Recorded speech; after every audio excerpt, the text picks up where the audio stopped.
पद्मनाभं सुरेशं विश्वाधारं गगनसदृशं मेघवर्णं शुभांगं लक्ष्मीकान्तं कमलनयनं योगिविद्यानगम्यं वन्दे विष्णुं भवभयहरं सर्वलोकैकनाथं शान्ताकारं भुजगशयनं पद्मनाभं सुरेशं विश्वाधारं गगनसदृशं मेघवर्णं शुभांगं लक्ष्मीकान्तं कमलनयनं योगिविद्यानगम्यं वन्दे विष्णुं भवभयहरं सर्वलोकैकनाथं त्रैलोक्यपूजित श्रीमान् सदा विजय वर्धन शान्तिः गदा पाणे नारायण नमोऽस्तुते त्रैलोक्यपूजित श्रीमान् सदा विजय वर्धन शान्तिः गदा पाणे नारायण नमोऽस्तुते शान्ताकारं भुजगशयनं पद्मनाभं सुरेशं विश्वाधारं गगनसदृशं मेघवर्णं शुभांगं लक्ष्मीकान्तं कमलनयनं योगिविद्यानगम्यं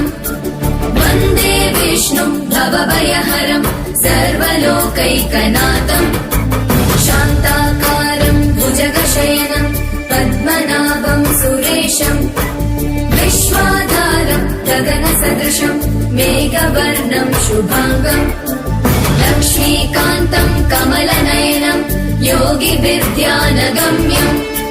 वन्दे विष्णुं भवभयहरं सर्वलोकैकनाथं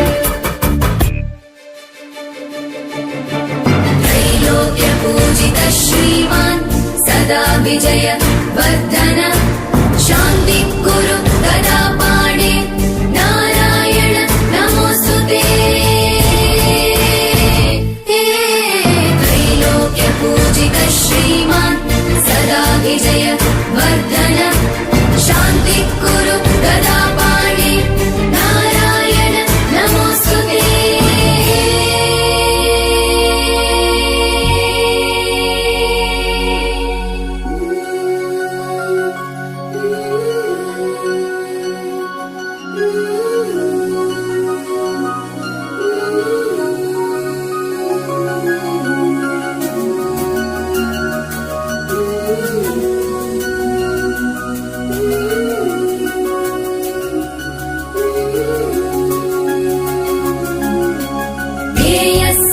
सवित्रमण्डलं मध्ये